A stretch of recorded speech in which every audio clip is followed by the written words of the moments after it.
ہماری نجات کس طرح ہوگی، نجات کی صورت کیا ہوگی؟ ہمیں کوئی نسخہ آپ ایسا بتلائیں کہ جس پر عمل کرنے کی بنیاد پر ہماری نجات ہو جائے، مغفرت ہو جائے۔ حضرات صحابہ اکرام نبی پاک علیہ الصلوۃ والسلام کی تربیت یافتہ،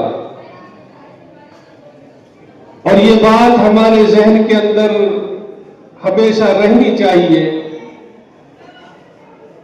کہ حضرات انبیاء اور رسولوں کے بعد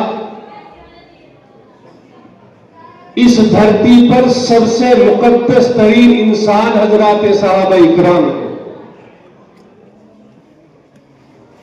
انبیاء اور رسولوں کے بعد اگر کسی جماعت کو کوئی بڑائی اور فضیلت حاصل ہے تو وہ نبی پاک علیہ الصلوۃ والسلام کے اصحاب اور آپ کے ساتھی ہیں، جن کو ہم اور آپ عقیدت اور محبت سے حضرات صحابہ اکرام کہتے ہیں۔ یہ وہ مقدس ترین جماعت تھی کہ جنہیں آخرت کی بے انتہا فکر رہتی تھی۔ وہ اپنی نجات اور مغفرت کے معاملے میں بہت زیادہ فکر مند رہتے تھے۔ اسی لیے حضرت عقبہ ابن عامر رضی اللہ تعالی عنہ فرماتے ہیں کہ میں نے نبی پاک علیہ الصلوۃ والسلام سے یہ دریافت فرما لیا، یہ پوچھ لیا، یہ سوال فرما لیا کہ آقا ہماری نجات کیسے ہوگی؟ ہمیں کوئی ایسا عمل بتلا دیجئے کہ جس پر عمل کرنے کی بنیاد پر اللہ تعالی ہماری نجات اور مغفرت فرما دے۔ نوجوان ساتھیوں اور بزرگوں، بہت قیمتی تین باتیں ہیں جو میرے اور آپ کے آقا نبی پاک علیہ الصلوۃ والسلام نے حضرت عقبہ ابن عامر رضی اللہ تعالی عنہ کو بیان فرمائی۔ فرمایا، اے عقبہ ابن عامر، اگر تم اپنی نجات اور مغفرت چاہتے ہو تو اس کے لیے تمہیں تین کام کرنے پڑیں گے۔ اگر تم اپنی نجات چاہتے ہو تو اس کے لیے تمہیں تین کام کرنے ہوں گے اور تین شرطوں کو پورا کرنا پڑے گا۔ اگر تم نے یہ تین کام کر لیے اور یہ تین شرطیں اگر تم نے پوری کر دی تو تمہاری نجات اور مغفرت ہو جائے گی۔ سب سے پہلا کام فرمایا، احفظ لسانک بالفحش، اپنی اس زبان کو بری بات کہنے سے،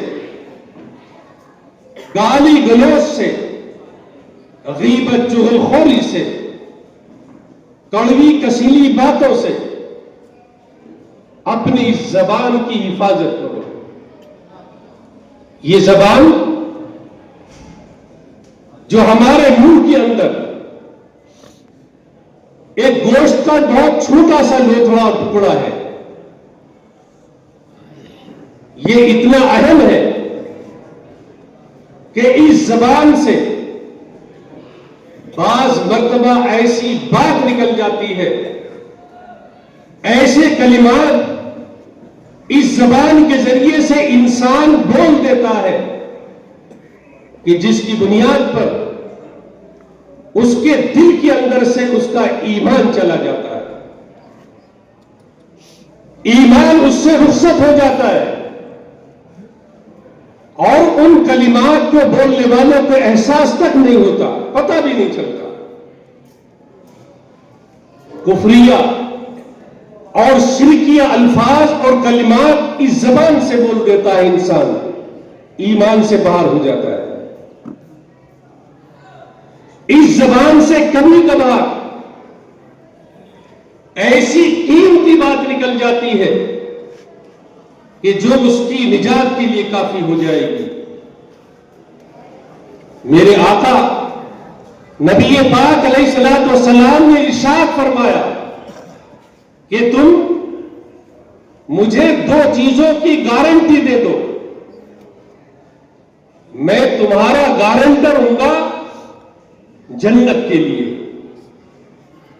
2 چیزوں کی گارنٹی تم مجھے دے دو، میں تمہارے لیے جنت کا گارنٹر ہوں گا، میں جنت کی گارنٹی تمہارے لیے لیتا ہوں۔ کیا ہے وہ 2 چیزیں؟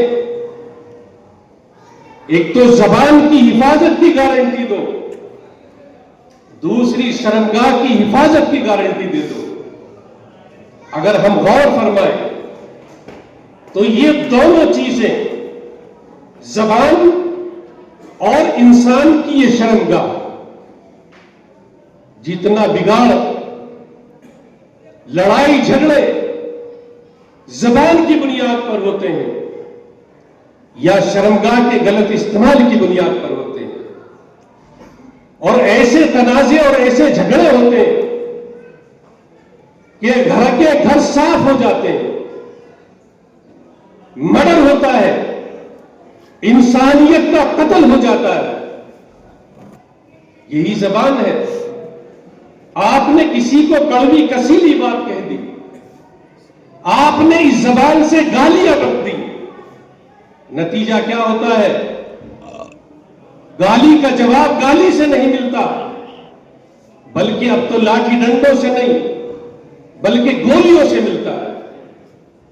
غلط بات بولنے کی بنیاد پر نبی پاک علیہ الصلوۃ والسلام کے سب سے پہلے خلیفہ، آپ کے غار یار اور حضرات انبیاء اور رسولوں کے بعد سب سے افضل ترین انسان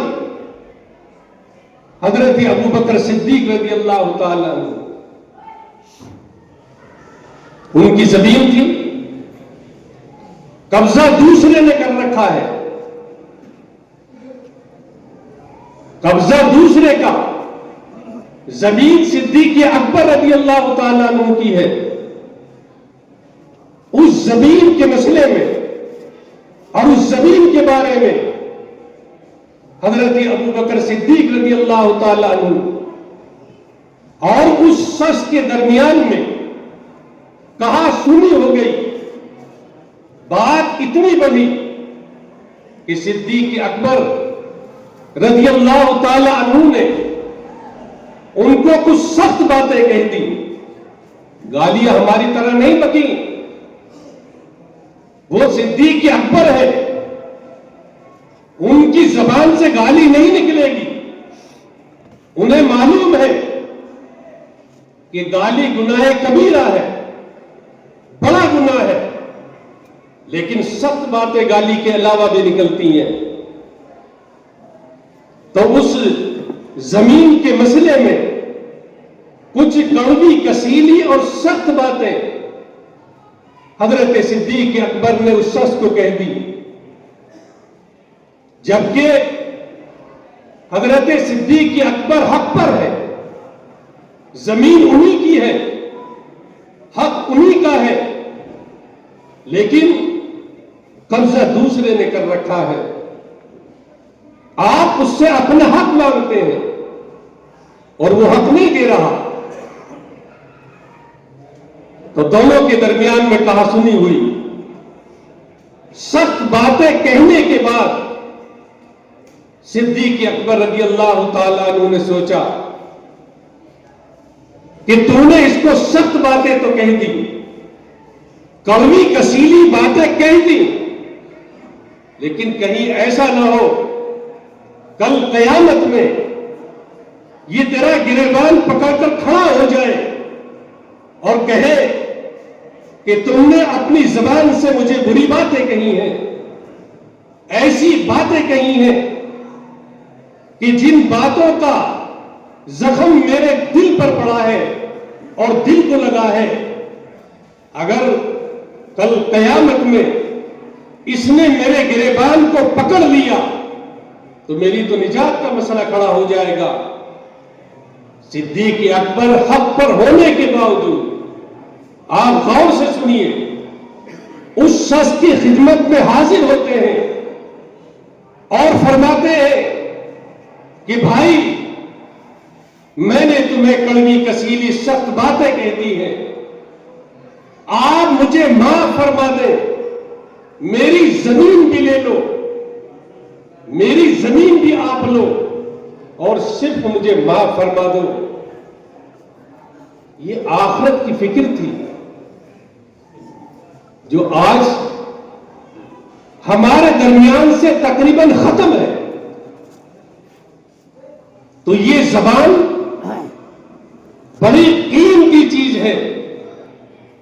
میرے آقا نبی پاک علیہ الصلوۃ والسلام نے ارشاد فرمایا، اے عقبہ ابن عامر، اگر تم نجات چاہتے ہو تو اپنی زبان کی حفاظت کرو، گالی گلوچ سے، بری بات کہنے سے، غیبت اور چغل خوری سے اس زبان کو روک کر رکھو۔ اگر تم نے اس زبان کی حفاظت کر لی تو تمہاری نجات ہو جائے گی۔ نوجوانوں، ذرا سوچو، آج نوجوان کا تکیے کلام بن چکا گالی دینا۔ آپ راستوں پر گزرو،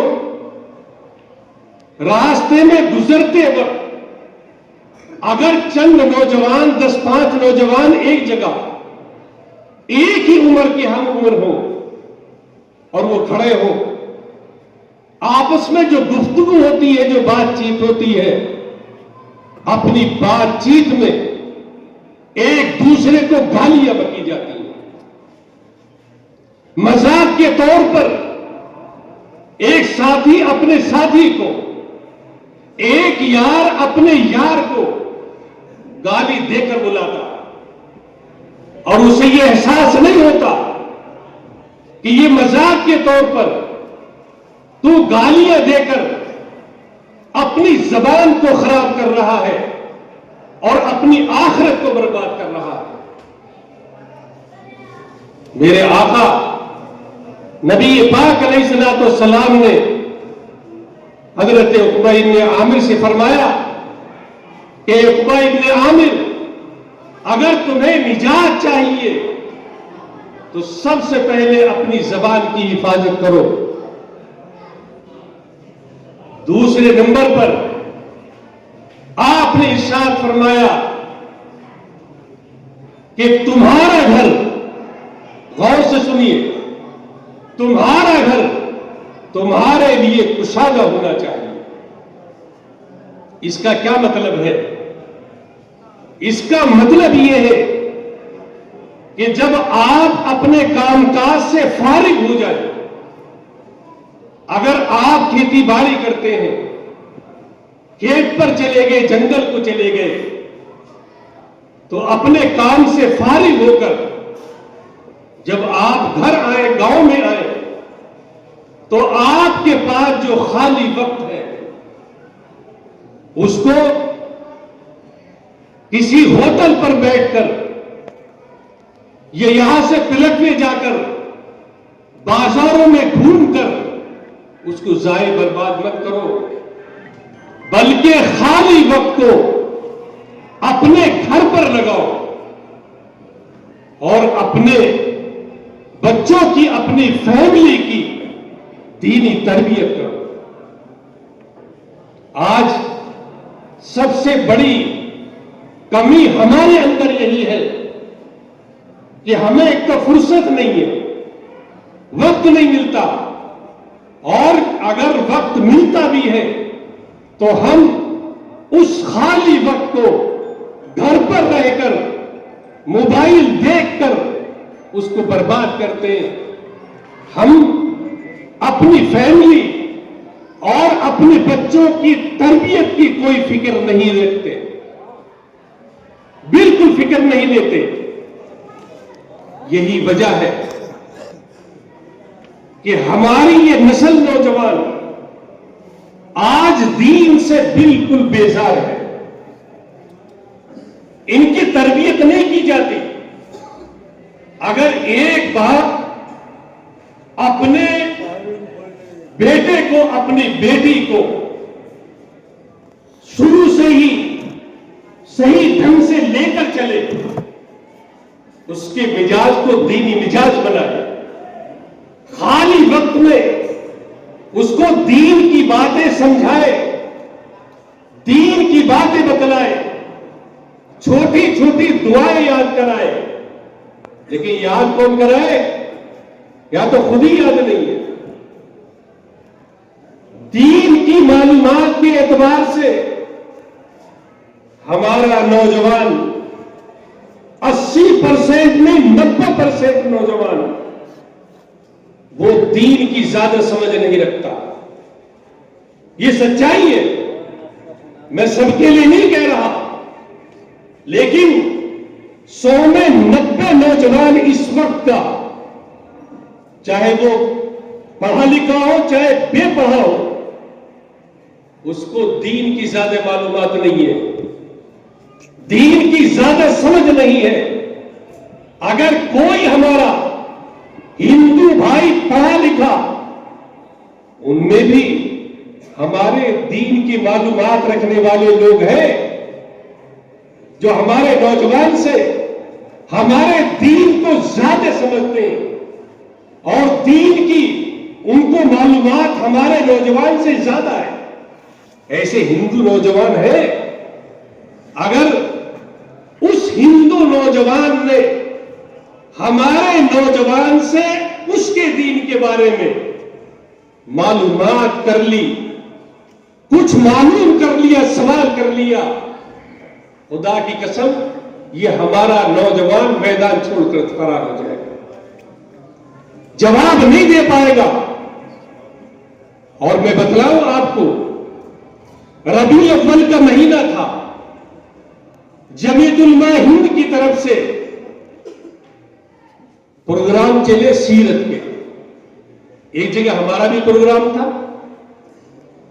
شاید 12-13 ربیع الاول کی بات تھی، 12 ربیع الاول یا 11 یاد نہیں رہا، بہرحال آپ سمجھیے کہ تقریباً 150 آدمی تقریباً، اور ان میں تقریباً آدھے نوجوان بھی تھے جو خاص طور پر اکٹھا کیے گئے تھے۔ اور اس موقع پر آپ کو یاد ہونا چاہیے کہ پورے ملک کے اندر آئی لو محمد کی تختیاں لے کر مسلمان احتجاج کر رہا تھا، اور اپنے آقا نبی پاک علیہ الصلوۃ والسلام سے محبت کرنے کا ثبوت پیش کر رہا تھا۔ میں یہ نہیں کہہ رہا کہ اس نوجوان کو اپنے پیغمبر نبی پاک علیہ الصلوۃ والسلام سے محبت نہیں ہے، یقیناً محبت ہے۔ یہ کیسا بھی بے عمل ہو، یہ اپنی جان کی بازی لگا دے گا، اپنے پیغمبر نبی پاک علیہ الصلوۃ والسلام کے اوپر آج بھی یہ نوجوان ہمارا اپنی جان کو قربان کر دے گا۔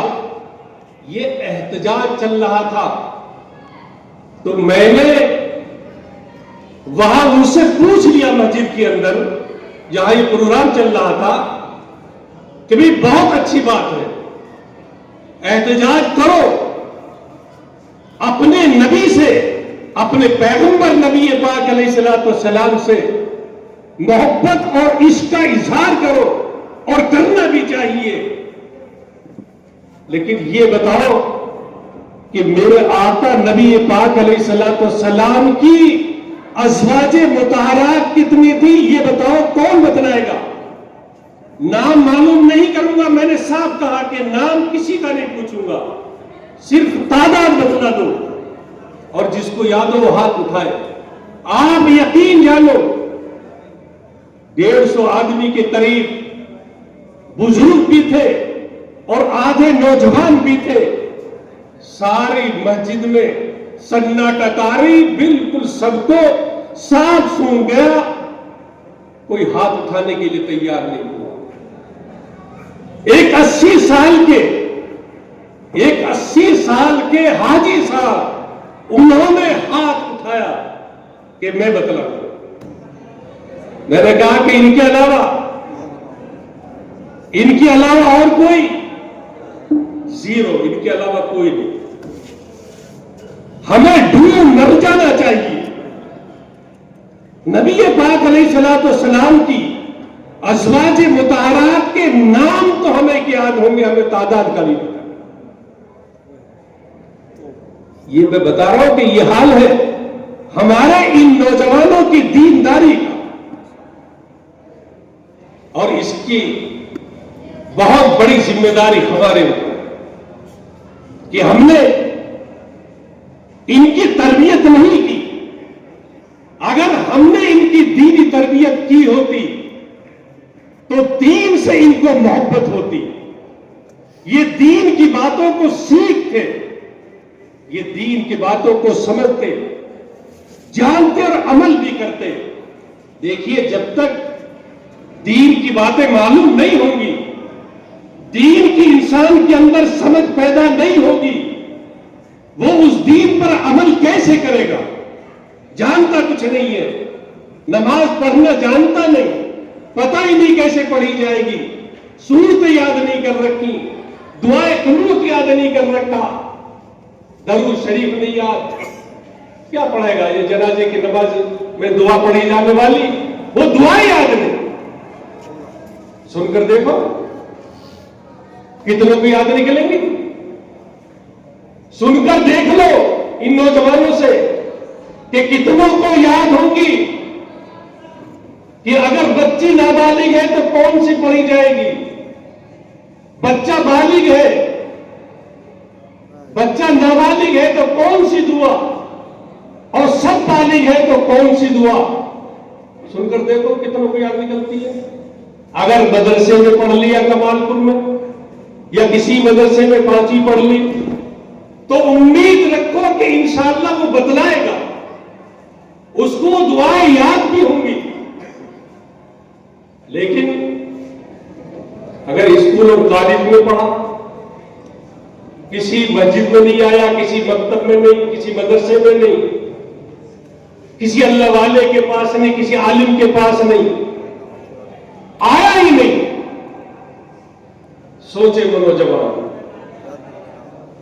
کہ جو اس وقت بھی قرآن کریم پڑھے ہوئے نہ ہو، چاہے انہوں نے کچھ بھی پڑھ رکھا ہو، وہ بیکار ہے۔ مسلمان نوجوان اور وہ قرآن کریم نہ پڑھ سکتا ہو دیکھ کر، کیسے وہ اپنے عقیدے کو بچائے گا؟ کیسے وہ عمل کرے گا؟ دین پر عمل کرنا اس کے لیے مشکل ہوگا۔ وہ تو قرآن بھی پڑھ رہا نہیں ہے، قرآن نہیں پڑھ سکتا۔ اس وقت بھی ہے ایسے۔ اسی لیے میرے بھائی کیا فرمایا کہ اگر تم اپنی نجات چاہتے ہو تو اپنے گھر کا ماحول درست کرو، اپنے گھر کے ماحول کو دینی ماحول کے اندر تبدیل کرو۔ اور آج حال کیا ہے؟ یہ نوجوان ہمارا اس وقت کا بات چبھے گی ہمیں سب کو، لیکن چبھنے دو، جو بات ہے وہ کہیں جائے گی۔ یہ نوجوان جہنم کے کنارے پر کھڑا ہوا ہے، یہ دوزخ کے جہنم کے کنارے پر کھڑا ہے، بس ایک ہلکا سا دھکا لگانے کی ضرورت ہے، اور جیسے اسے دھکا لگے گا یہ جہنم کے گڑھے کے اندر جا پڑے گا۔ نوجوان بالکل بے مہار ہے، اسے نہ آخرت کی فکر ہے، نہ اسے بڑے بوڑھوں کی عزت کا خیال ہے۔ یا شادی چل رہی ہے،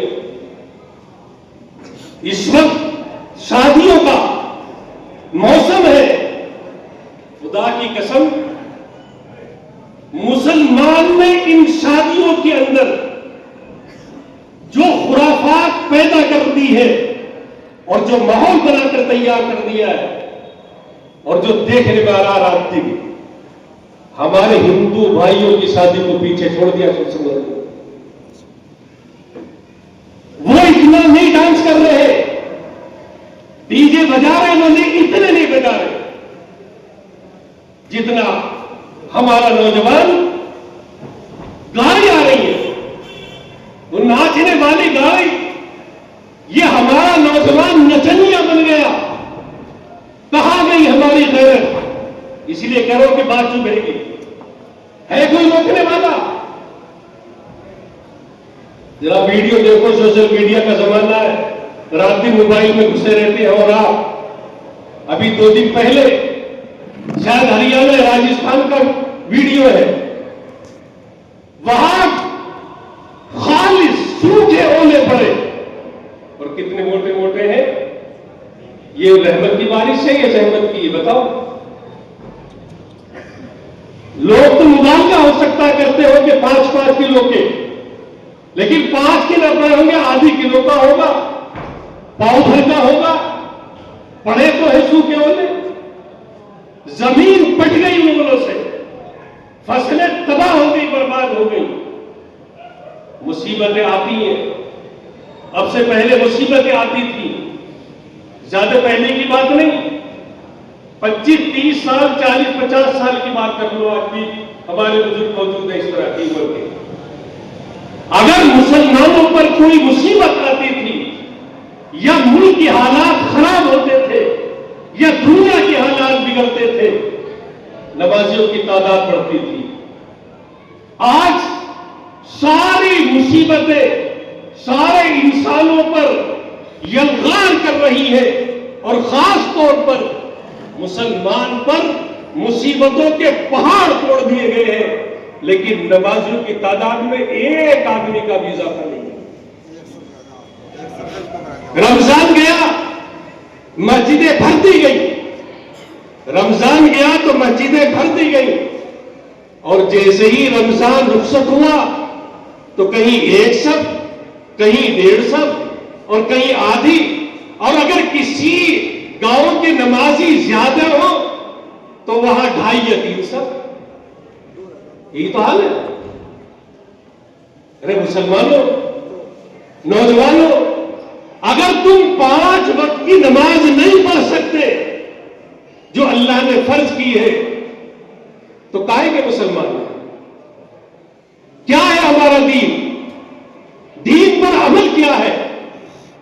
نبی پاک علیہ الصلوۃ والسلام سے کیسی ہمیں عقیدت اور محبت ہے؟ ہمارا دعویٰ بالکل جھوٹا ہے۔ میں اپنے لیے بھی کہہ رہا ہوں، کبھی آپ تو ہمیں ہی کہہ رہے ہیں۔ یہ دینداری جو ہے نا ہماری اور آپ کی، سب کی بات نہیں ہے۔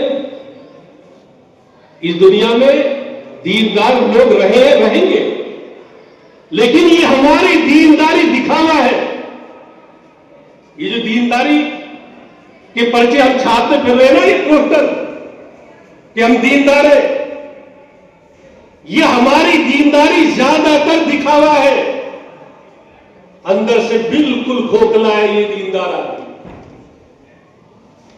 یہ بیاہ شادی ہو رہی ہے، ناچ گانے ہو رہے ہیں، نوجوان پٹاخے پٹکا رہا، بارات چلے گی یہاں پٹکائے گا، 2 پیٹی پہنچے گی، 2 پیٹی وہاں پھوڑے گا، پھر رخصتی ہوگی، وہاں سے 2 پیٹی وہاں پھوڑی جا رہی ہے، اور دلہن جب گھر اترے گی 2-4 پیٹیاں پھوٹیں گی۔ ہے کوئی منع کرنے والا؟ کون روک رہا؟ باپ نمازی ہے، اذان دیتے دیتے مائک پھاڑ دیے، اور شادی ہو رہی ہے تو ڈی جے بج رہے، گاڑیاں وہ کری گئی ہے جس میں ناچ گانا ہوتا ہے، آتش بازی ہو رہی ہے، اور کیا کہوں، پرچی پکڑائی دی، نیا ڈھنگ لائے ہیں، 2 لڑکی پھول لے کے ادھر، 2 لڑکی ادھر۔ چلو مولانا فراہیم صاحب، انہیں تو کمال پور کا مدرسہ چلانا ہے، انہیں چلانا مدرسہ، یہ نہیں جائیں گے تو تم انہیں پیسے نہیں دینے گے، روٹ کے بیٹھ جاؤ گے، دعوت بھی نہیں کرو گے، دعا سلام کلام سب بند۔ ان کا من نہیں چاہتا ان منڈپوں کے اندر جانے کی، خدا کی قسم مجبوری میں جائے۔ جو صحیح عالم ہے نا اس کا من نہیں چاہتا، مجبوری۔ یہ لڑکیاں استقبال کے لیے پھول برسانے کے لیے کھڑی کر دی، کہاں گئی ہماری خیر؟ یہ ہمارا کام ہے؟ میرے آقا نبی پاک علیہ الصلوۃ والسلام نے آخری بات بیان فرمائی، وَلِيَبْكِي عَلَىٰ خَطِيئَتِهِ، اے ابن عامر، اگر تم اپنی نجات چاہتے ہو تو اپنی غلطیوں پر رو، اللہ سے معافی مانگو، اللہ معاف فرما دے گا۔ اگر ان تین باتوں کو انسان اپنی زندگی کے اندر اتار لے، زبان کی حفاظت کرے، اپنے گھر کے ماحول کو دینی ماحول کے اندر تبدیل کر دے، اور اپنی غلطیوں پر اللہ سے معافی تلافی کر لے، سب کی نجات ہو جائے گی۔ اللہ ہم سب کو